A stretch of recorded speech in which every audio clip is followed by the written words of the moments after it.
Good evening. Dava Sobel, a former New York Times science reporter, is the award-winning author of Galileo Daughter, The Planets, A More Perfect Heaven, and Longitude. Ms. Sobel's newest book, Glass Universe, tells the story of the woman who worked at the Harvard College Observatory and will be available on sale after the keynote for a book signing session. Longitude went through 29 hardcover printings before being reissued in October 2005 in a special 10th anniversary edition with a foreword by astronaut Neil Armstrong. Soon after its original publication in 1995, the book was translated into 24 foreign languages and became a national and international bestseller, much to Ms. Sobel's surprise. It won several prizes, including the Harold Versel Memorial Award from the American Academy of Arts and Letters and Book of the Year in England. She has also co-authored 6 books, including Is Anyone Out There with astronomer Frank Drake.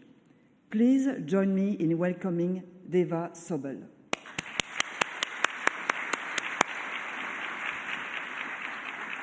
Thank you. It was lovely. Good evening.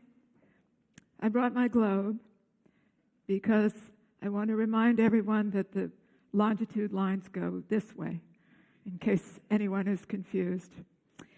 I also want to make the point that whereas people could tell their latitude pretty easily on land or at sea by looking at the height of the noonday sun or certain stars like the North Star above the horizon, but because the Earth is doing this all the time, there's nothing that stays still in the heavens as a pointer for longitude.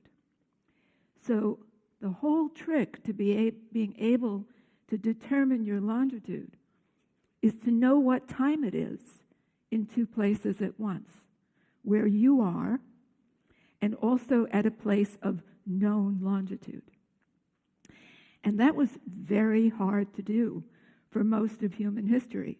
In fact, it was impossible. And it's alarming to think that the entire age of exploration was carried out without anyone's ever knowing where he was. So now I want to tell you my story. My story begins with my mother, like everyone's story.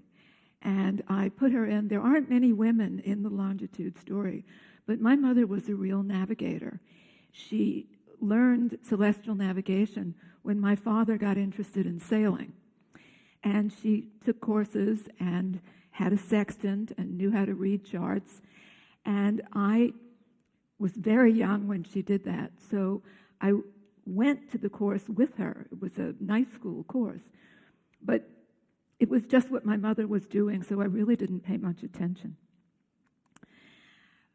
The picture I'm showing you now is a typical scene from the age of sail when people didn't know quite where they were going and, of course, how far they were from where they were hoping to arrive.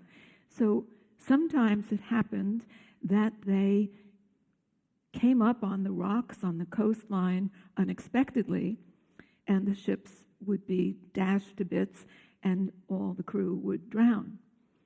Other times, they would not be sure exactly where they were, and they might zigzag back and forth trying to locate a particular island until all of the crew had died of thirst or of scurvy. This image represents a famous English naval disaster. This is the fleet of Sir Cloudesley Shovel. He was returning from France, and when he reached the southwest coast of England, he didn't realize it, but he was much too close to the Isles of Scilly. And his own ship, the flagship of the fleet, sank that night along with 4 others, and nearly 2,000 sailors drowned. Sir Cloudesley Shovel washed ashore, and this is the marker on the island where his body was found. He was later sent back to England, and he's buried in Westminster Abbey under a very elaborate sculpture of himself. But I went to a commemorative ceremony in the Isles of Scilly in 2007, commemorating 300 years since that awful disaster. And we went out with the local mariners and put wreaths of flowers in the water. And I saw those rocks from a close viewpoint, and they looked like the jaws of a shark.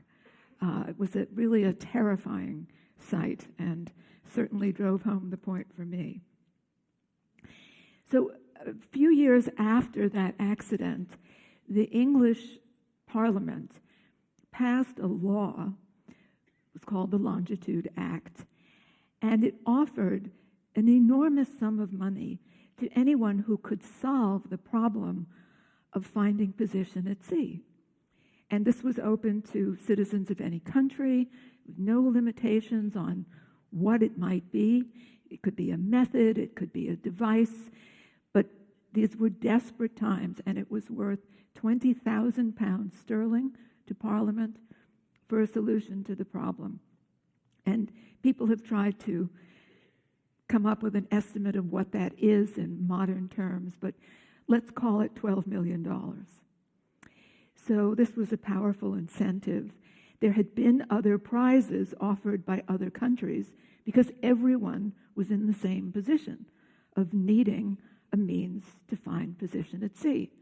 But the English prize was the largest one, and it was also the last because it drew out a successful solution. So the Longitude Act was 1714, but people had known what would be required to solve the problem since the early 1500s. So one idea was to use the heavens. That made sense. You got your latitude from the heavens, why not your longitude? And the idea was you would figure out the motion of the moon and predict where the moon would be in relation to certain bright stars at every hour of the night, all through the year, for years in advance. And you would send these predictions out to sea with the sailors. And then wherever they were, they would try to make those same observations and notice their local time. And then they could compare it to the time back home, say in London or Genoa. And they would have a time difference, and from that they could determine their longitude. So the Earth is a sphere, it's 360 degrees around, and it goes all the way around every 24 hours. So every hour's time difference is 360 divided by 24, or 15 degrees of longitude. Another solution was to have two clocks with you. One tells the time at your home port, so you carry that with you wherever you go. And on your second clock, you reset it every day by the noonday sun, and so you know your local time. And then you always have that time difference that will give you your longitude.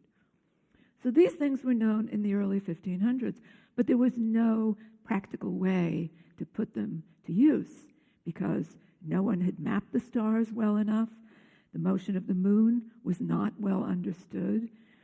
There were no instruments that could measure an angular distance between the moon and a given star. And there was certainly no clocks that were accurate enough or capable of working aboard ship. So although the ideas were known, there was still a desperate need for a way to make them work.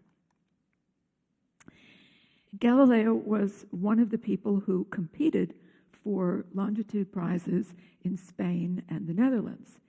And he fully understood the scope of the problem and came at it from both directions, from astronomy and from clockmaking. These are his field notes from his discovery of the moons of Jupiter, the 4 largest moons of Jupiter, which he discovered in January of 1610. And he immediately grasped that the regular orbits of the moons of Jupiter would provide a measurement of time in the sky that could be used for navigation. So you'd create tables of the eclipses of the moons of Jupiter, how they would look over an observatory on land, and then the sailors would try to make those same observations at sea and note their local time, and they'd have a time difference. Well, this was extremely difficult to do. Galileo admitted even on land, if you got too excited, the beating of your heart would make the whole of Jupiter just dash out of the field of view of the telescope. And then at sea, the way you were supposed to do this was to wear a helmet he had designed that had one eye hole where you could just find Jupiter in the sky, and then the other eye hole had a telescope so you could see the moons. And of course, all the time the ship is rocking. So it was very clever, but it wasn't really practical.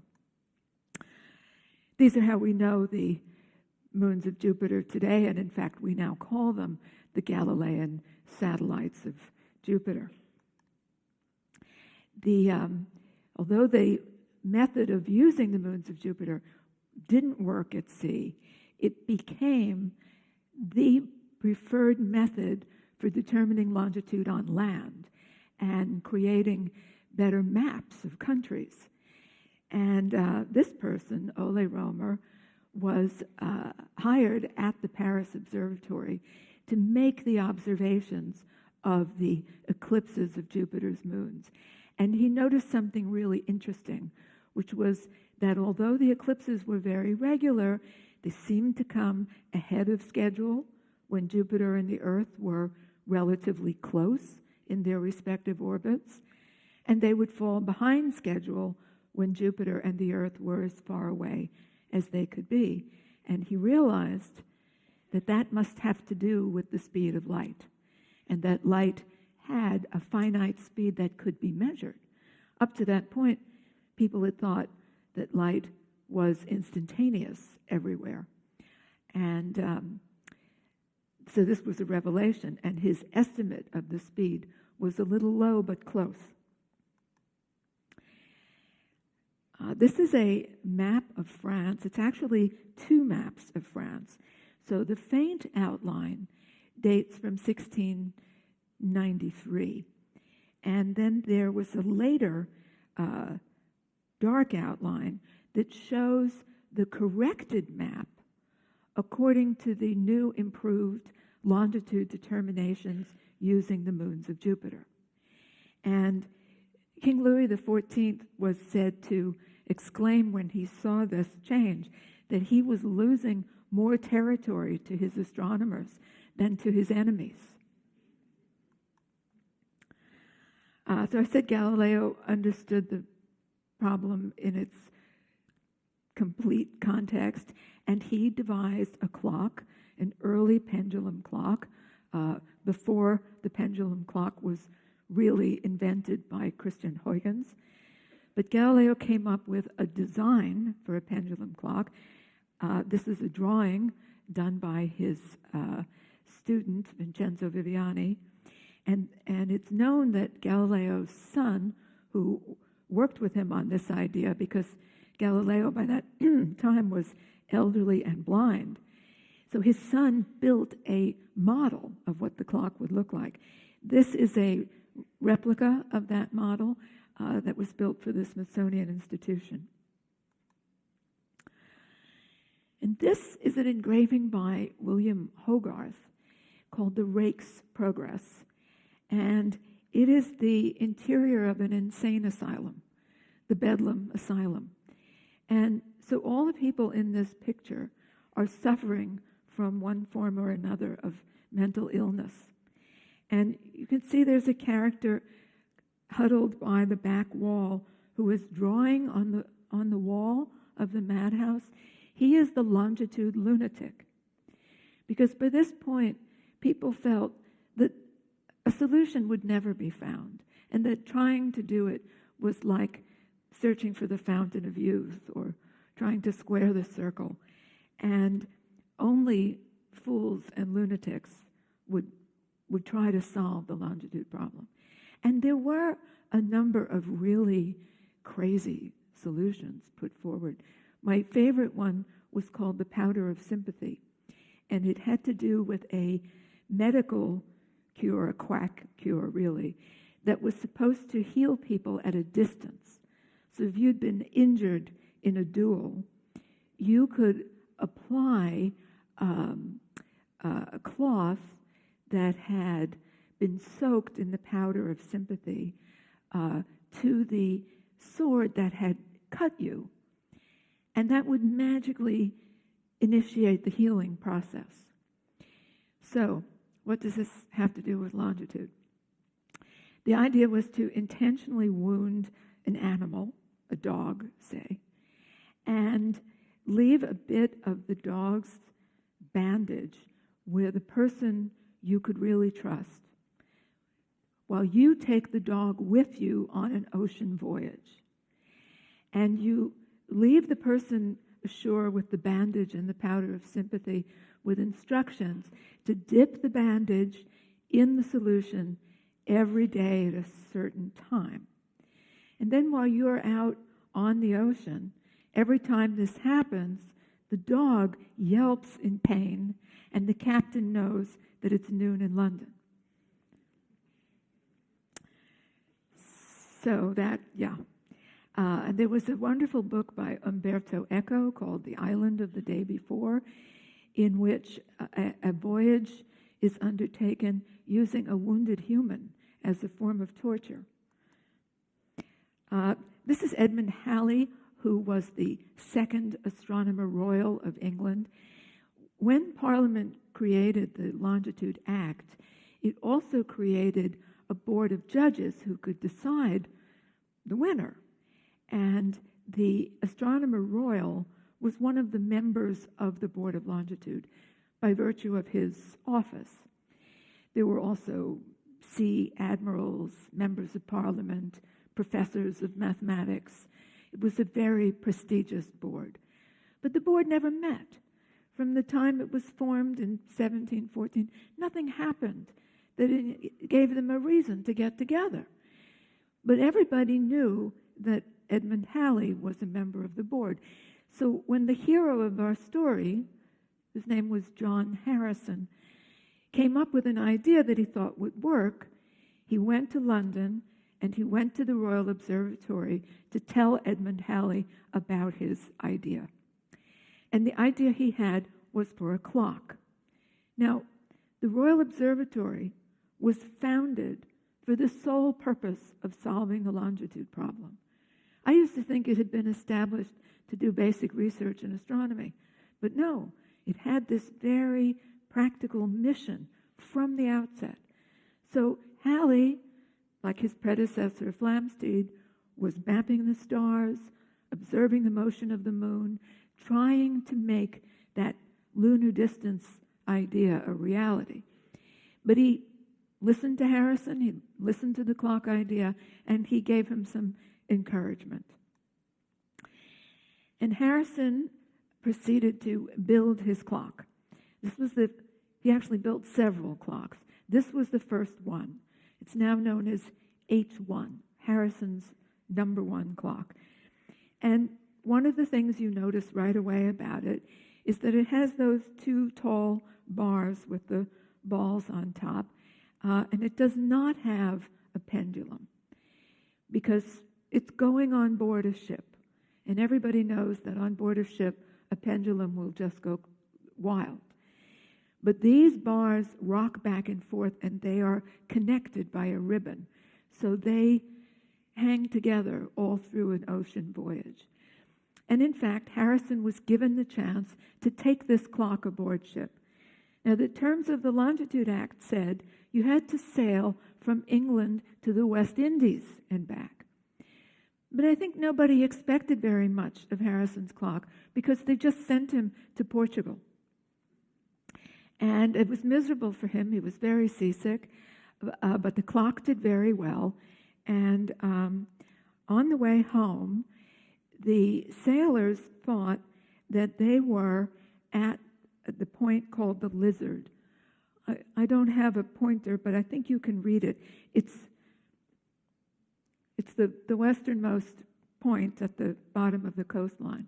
And Harrison, looking at his clock, said, "No, we're not at the Lizard. We're at the Start, which is the next peninsula, next point of land in." And that was a large distance, and he was right. And that was mighty impressive. And the ship's master wrote out an affidavit and recommended Harrison and his clock that this was truly an extraordinary invention. And the Board of Longitude met for the first time because of that clock. But Harrison, who had now been on a ship and knew what was what, had figured out that there were certain conditions that would make the clock misbehave. And so instead of saying, "Okay, I've done it, give me the money," or demanding a trial to the West Indies, he just said that he would like to build a different clock. He thought he could do a better job next time, and maybe the board would give him some money to help him do that. The Board of Longitude was actually the world's first research and development agency, and they were empowered to make grants to people who had promising ideas. So they gave him some money. And he came back a few years later with a similar but modified design. I should say these clocks are very large. They're about 2.5 feet tall. This one weighs 85 pounds. It's mostly made of brass. And this time, in presenting it to the board, he again said that he had tried his best, but he didn't think he had really nailed it yet. And he hoped they wouldn't mind if he just tried again with a little more encouragement and funding. And so this clock was never tested at sea, not even to Portugal. So Harrison went home to try for a third clock, and this time it took him almost 20 years to create the third design, which was very different from the other two. Still very large, very heavy, hundreds of moving parts. And the reason it took him so long was he tried several ideas that didn't work, but he just kept going. And he called it his curious third machine. And he put into this machine a couple of inventions that we are still using today. The forerunner of the ball bearing is in here, and a way to compensate for temperature change. So when you're taking an instrument that's made of metal from a climate like England to a climate like an island in the West Indies, that's a big temperature change. And the metals will expand and contract as the temperature changes. But this little gizmo with the contained strip, a bimetallic strip, two types of metal linked together so that as the temperature changes, it bows up or it bows down, and the clock's rate is not affected by the change in temperature. And that device is inside your electric tea kettles and thermostats, and has become quite useful. But while Harrison was working on this clock, he commissioned a watchmaker to make him a pocket watch with some of his new ideas in it. And everyone knew that a watch was really a gentleman's accessory. It wasn't a precision time instrument. A bigger clock would be more reliable as a precision timekeeper. But this little pocket watch was really good, and it gave Harrison the idea that the longitude clock could be small. And his fourth timekeeper was only 5 inches in diameter and weighed just 3 pounds. And this time, Harrison, who had been his own harshest critic, knew that he had done it, and he was really happy with this, and was ready to present it to the Board of Longitude for any sort of trial. This is the backplate. This is a work of magnificent craftsmanship. Some of the things were farmed out to other clockmakers.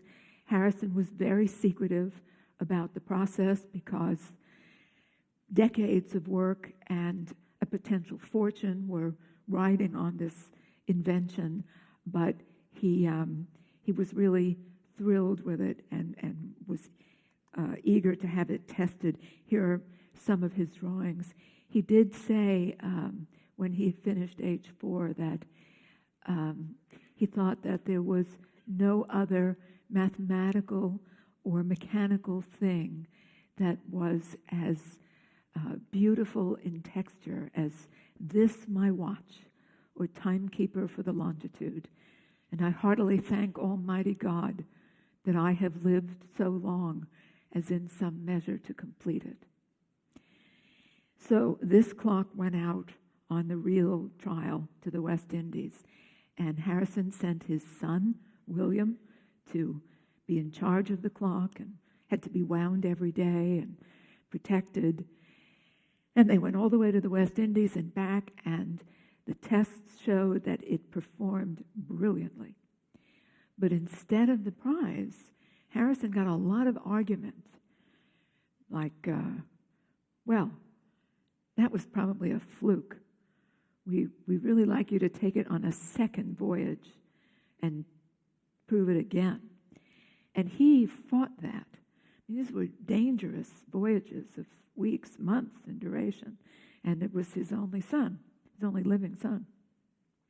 But he lost that argument, and the watch was sent off on a second voyage to the West Indies and performed extremely well a second time. And then the board argued that, well, there was only one of them. So what good was that going to do the whole Royal Navy? And that Harrison would have to prove that the clock could be replicated before he could claim the prize money. And so several new additions to the Longitude Act were passed, and one of them stipulated that Harrison would have to build 2 more timepieces exactly like this to prove that the design could be copied by others. Well, by this time, the astronomers at the Royal Observatory had made a lot of progress on the lunar distance method, and it was now workable. There was the sextant, there was the map of the heavens. Newton had shown laws of gravitational attraction, explained the motion of the moon. And so the 5th Astronomer Royal, Neville Maskelyne, who was a member of the Board of Longitude, was also testing and offering the lunar distance method as a contender for the prize. So this set up a conflict of interest, as you might imagine. And there was a lot of ill will between Maskelyne and Harrison. So this would be the technique. Here's the sailor on the deck of the ship. He is trying to sight the moon and gauge the distance between the moon and the stars, and then he's going to look at his tables and see what time that distance occurs at Greenwich, and then he'll have a time difference. He'll do some calculations and figure out his position. This is Mr. Harrison. a portrait that was painted late in his life as he was becoming famous for these inventions and also his very public arguments with the Board of Longitude. And it's a very dark image, but he is surrounded by his chief inventions. Behind him is H3. There's also his regulator clock that was the machine against which he tested the others. The regulator clock was set to the stars. But in his hand is not the fourth timekeeper that went on the trials, because he didn't have it. It had been taken from him for further tests at Greenwich. So what he's holding here is the little pocket watch that gave him the idea to miniaturize the longitude timekeeper. Here's a close-up in the portrait, and here we have an engraving based on the portrait. And now that the whole issue has become better aired in public, the engraving changes, so we just see his hand, and the real thing is lying on the table next to it. At 5 inches in diameter, it's too big for him to palm.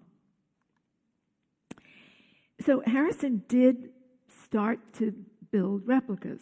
This is H5. But by the time he finished it, his eyesight was failing. He had a tremor.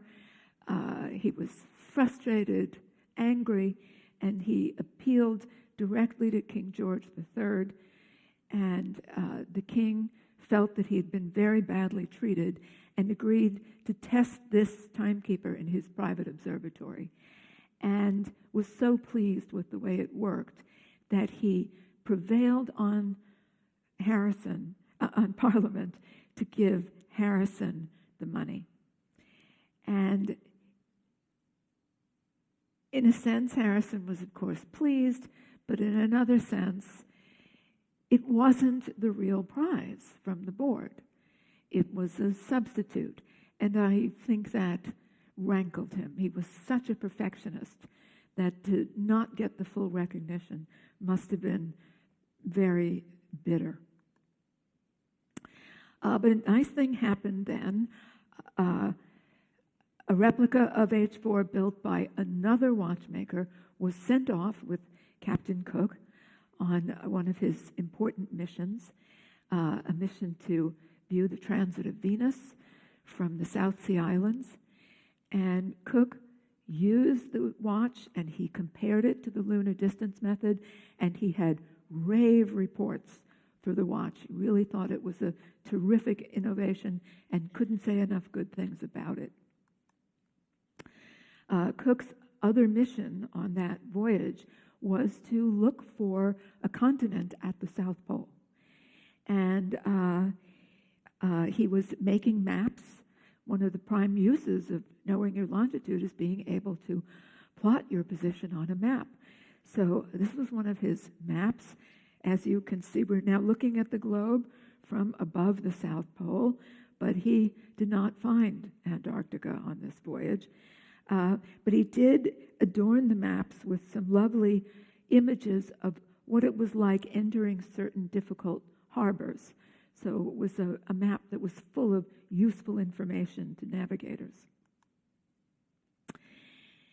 Given that Harrison had shown that it was possible to build a clock that would work on a ship, and that that method was actually superior to the lunar distance method because the sailors didn't have to know as much. They didn't have to know astronomy. They didn't have to be able to make those observations. They didn't have to know all the math to reduce the observations.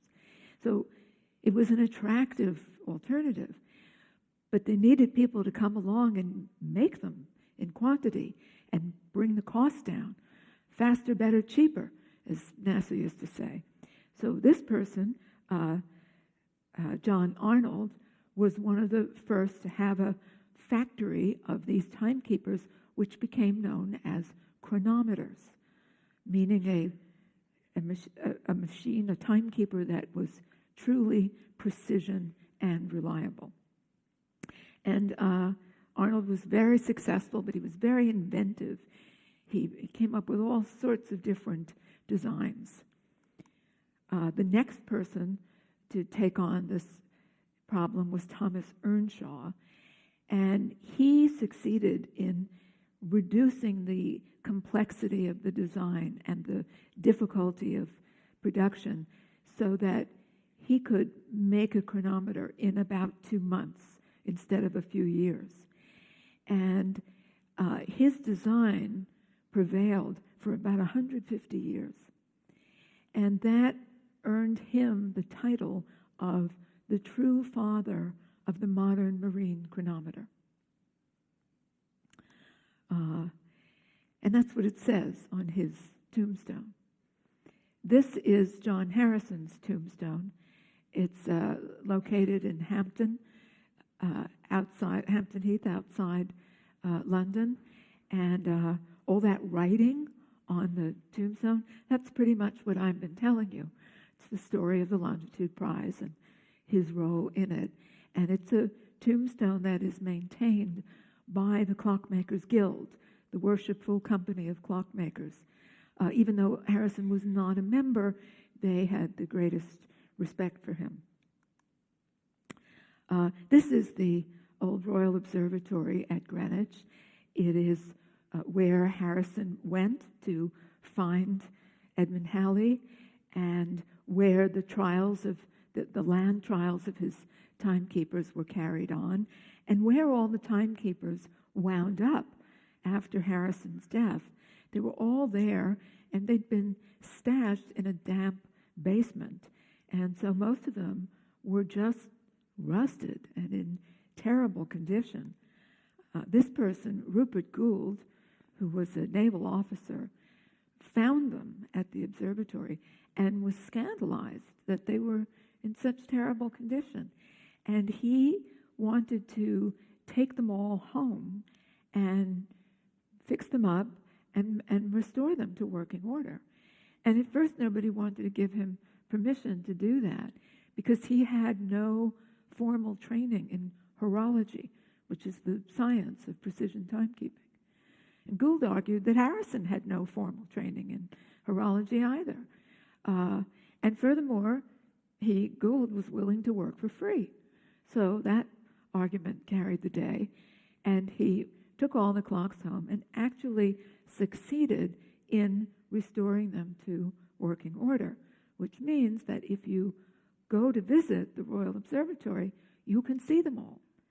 And you can see them running, which is very exciting. This is an astronaut, Neil Armstrong. This year we will be observing the 50th anniversary of the Apollo moon landing. And Armstrong appreciated John Harrison long before I came along to write my book. In fact, when he came back from the moon and he and the other astronauts made their world tour, when he visited the Prime Minister's residence in London, he offered a toast to John Harrison as being the person who had started them on their journey. One of the interesting outcomes for me of writing this book was I heard from a lot of people who claimed that they were related to John Harrison. And his genealogy is actually quite well known. So I knew that most of these people couldn't be related to him. But I didn't feel it was my place to tell them that. So one woman was really upset that there was no monument to him anywhere, that she felt there should be a plaque in Westminster Abbey. And she said, now that your book is so popular, would you help me argue for that? So I said, sure, I think that's a great idea. And at that time, I happened to meet the 14th Astronomer Royal, Sir Arnold Wolfendale, who was also a serious clock enthusiast. You know, in this story, the astronomers are mostly the bad guys. But Sir Arnold knew the story. He was a very proud astronomer, but he was a serious clock enthusiast. And he had all the right connections at Westminster Abbey, at Buckingham Palace. Before I knew it, we were walking around the Abbey, choosing the place for the Harrison Memorial. And this is what it looks like. It's in the floor of Westminster Abbey. It's near the tomb of the unknown soldier and the tomb of two of the greatest English clockmakers, George Graham and Thomas Tompion. And you'll notice there's a John Longitude Harrison, clockmaker, with his birth and death years. And that strip that's running across the tile, that is a bimetallic strip. So it is just like his innovation for temperature control in his clock designs. And it gives the longitude of the Abbey. And this was unveiled by Prince Philip in 2006. And if you go to the Royal Observatory, you can see the prime meridian, which in the courtyard outside the observatory looks just like this. And you can stand near your city. Here's Riyadh is just partially covered by this woman's foot, and can see it at longitude nearly 47 degrees east. And the reason the prime meridian is at Greenwich is because of this history, because of all of the observations that were made at Greenwich to support the lunar distance method. All of Harrison's clocks have now been replicated. This is actually the replica. And so these copies can travel and have traveled around the world in exhibitions. So people who are unable to travel to London can see them wherever they happen to be exhibited. They've been to New York, to Sydney, to in London, Mystic, Connecticut. I think that's all, but maybe they'll visit some other places. So, and the beauty of the replica of H3 is that it can be mounted in plexiglass, and then people can see just how remarkably complicated it is, and you can watch it run. So this is a modern clock. This is known as Clock B for Burgess, Martin Burgess. Harrison got so wound up in his fight with the Board of Longitude that he was never able to carry out a final design. He had a plan for a regulator clock that he said would be accurate. It wouldn't lose more than 1 second in 100 days, and it would run for 100 years without maintenance. A claim which seemed laughable, completely ridiculous at the time. And he never had time to build it. But people who are interested in Harrison's work studied his notes and built the clock using modern materials, but his ideas and design. And they put it through a formal trial at Greenwich. It was in a sealed case. It was sealed by the National Physics Laboratory, and a few people were empowered to oversee the clock through the course of its trial, and they would compare it to the most accurate atomic time signals, and it passed every test. And it too is still at Greenwich, and I believe you can see it if you visit. This is a close-up, so it's very modern-looking, much less ornate, but true to Harrison's design.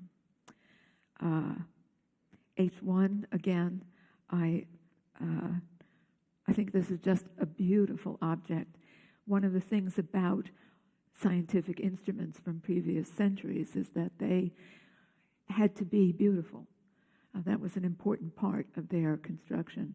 Now, so many important instruments look like big plastic boxes with wires hanging out of them. But these machines were exquisitely crafted. And this one I felt a real connection to, because when I started writing this book, I didn't think I would be able to go to England and actually see it. But while I was working on the book, one of my brothers got excited about the story, and he said, "You have got to go to London and see those clocks. It will be a different book." And he said, "And if you can't afford the trip, I'll pay for you to go." So that was great. And then my mother, you remember my mother? So she said, "I think you should all go." She said, "If you should go and you should take your children too." So we all went and we stood on the prime meridian. And when I saw this clock, it meant so much to me by that point that I really felt emotionally moved by it. And I said in the book that when I saw it for the first time, I was reduced to tears. And I later got a very beautiful letter from someone who had read the book that said that he could just imagine that moment, and he really felt that I'd been elevated to tears, not reduced to them. So nowadays, of course, nobody needs a clock. We all have GPS on our phones. We know exactly where we are every moment, where we're going. A voice will tell us, turn left, turn right. But if you think about it, the GPS works on a system of orbiting satellites. So you could think of those as man-made stars. And then the satellites are broadcasting time signals from atomic clocks. So the GPS really is the perfect marriage of the two rival systems from the 18th century. And it's delightful to think of what the Board of Longitude would have made of that suggestion. Well, thank you. We have time for questions.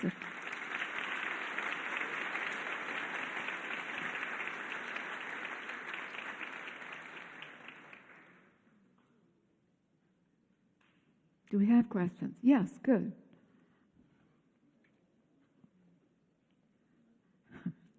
You have to be a good catch to ask a question. Thank you for your humble presentation. I also attended David Rooney's talk. So did I.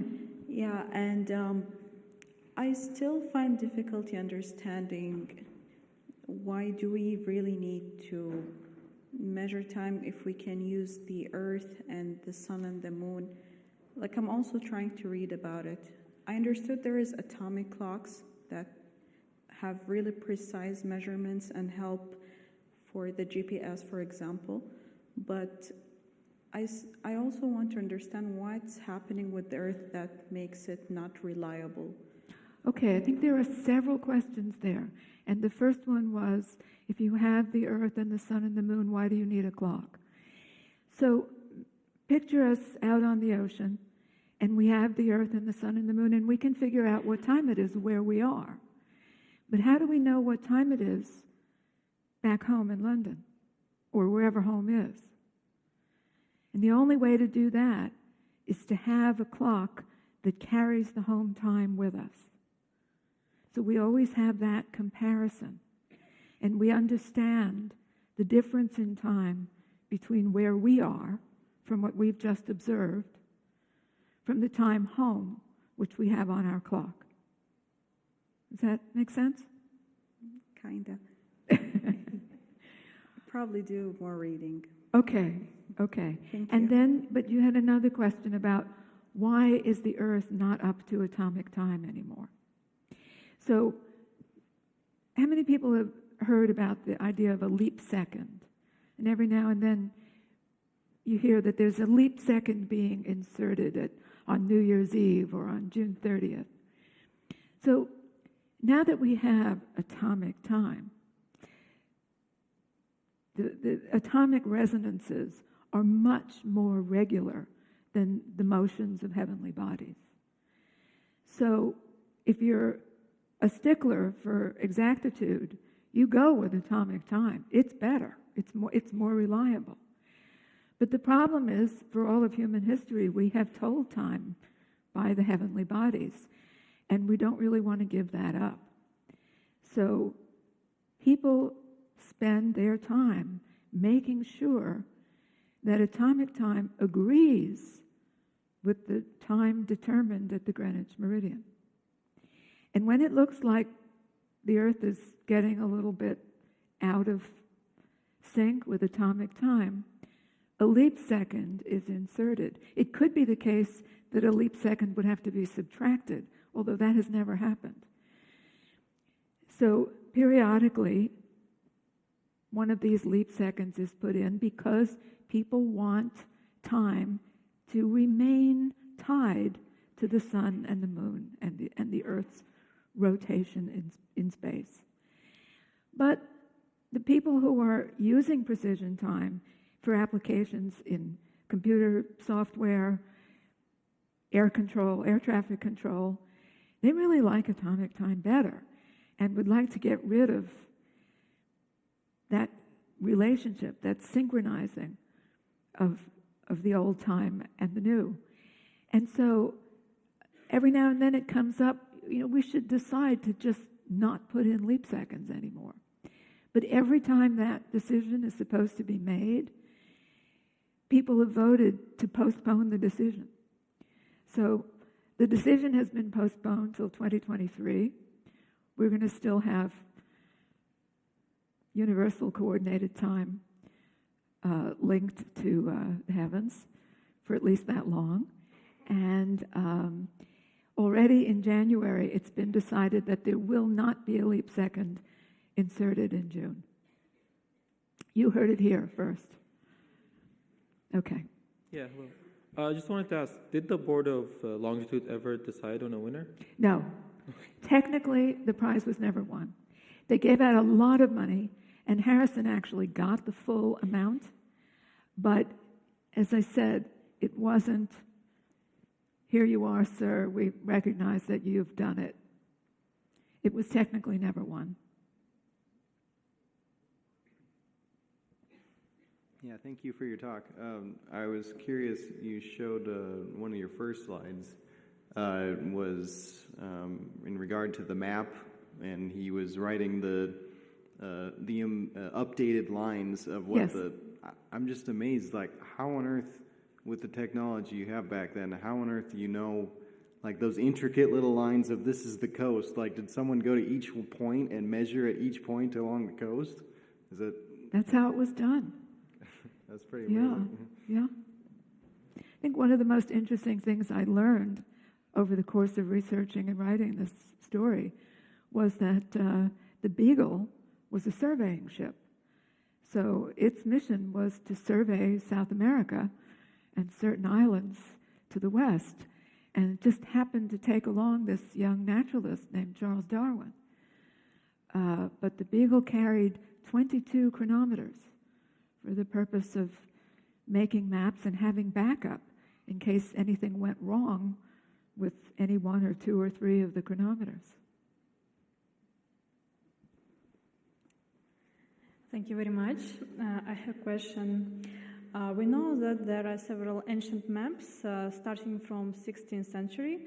For example, Piri Reis map, which depicts not only Africa and Europe, but also east coast of America, both north and south, and they are done with reasonable accuracy. And my question is, if people at the time had no chronometer, how these maps were made just in a few decades after the discovery of America by Columbus? Thank you.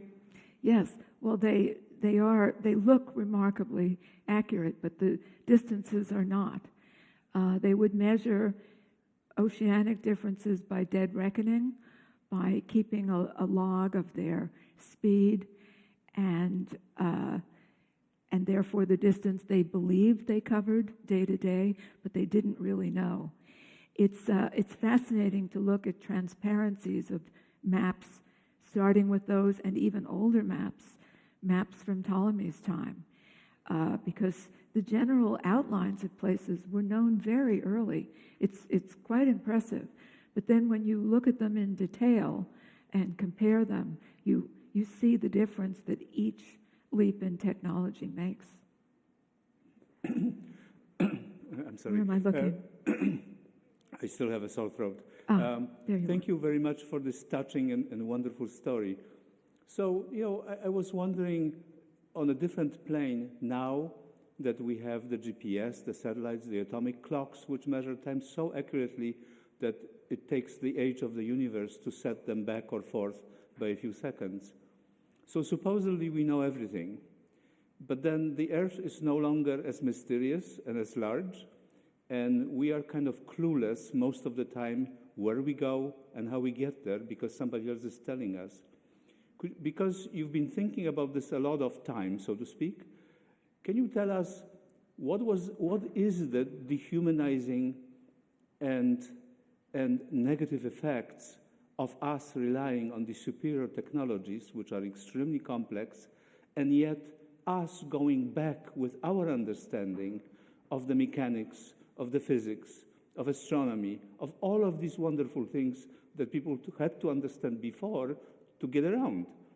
Because there's more of us and we know less and less, and yet we dominate the planet now in ways that are unfathomable to prior generations. So did you get any feedback from your readers or other people along these lines? What's happening? Well, people do ask me that. And I can tell you one of the first things that I noticed that is happening that about broke my heart is that neither of my children can read a map. Yes. And I was really shocked to discover that that is no longer taught in school. And so I took it upon myself to show them how it's done, but I don't think they were interested. So yes, we have more and more technology, and we know less and less, and there's more taking the technology for granted. And I find this in the United States, that the dependence on technology is tremendous, but at the same time, there is an outspoken disregard for science, as though the one had nothing to do with the other.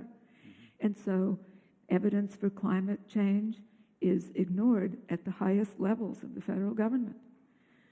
And this is a real worry. This is what the rest of us have to contend with now, because the future, our future, is in our hands.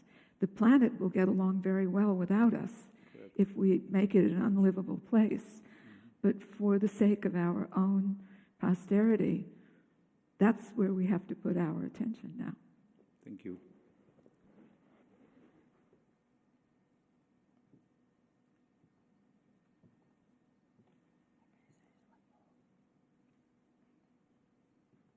Good evening. Thank you for such interesting topic. My name is Milausha, and I want to ask you, what do you think? How was the life of people without clocks? Thank you. I think most people got along just fine without them. In David Rooney's talk today, he read a quote from someone in ancient Rome complaining about all the sundials that had been installed around the city that just made him feel very scheduled and stuck to a timetable that was uncomfortable. When people worked the land, they had a clock in the sky, and they didn't need to know other times. Prayer times, perhaps, posed a need for a clock to inform everyone of the proper time for prayer. But really, if you were not living your current life, I'm sure you can imagine that your body would tell you what time you were hungry and what time you were tired enough to go to sleep, and you wouldn't need a machine to make those decisions. I believe there is one more question. Hi, thank you for your time and the talk. I was wondering, you're going through the 1600 all the way to the 1800. What happened to Newton? Did Newton have any attempts at tackling the longitude problem? Did he fail? Did he steal any more information from the first Royal Observatory, or was he just idle and did nothing about it? Newton did plenty. Newton was the chair of the Board of Longitude during his lifetime. And he believed strongly that the answer would come from astronomy, that a clock might help you when the sky was overcast or some reason you couldn't determine the time from the heavens. But he was completely a believer in the lunar distance astronomy method, and it was his understanding of the moon's motion that made the lunar distance method possible.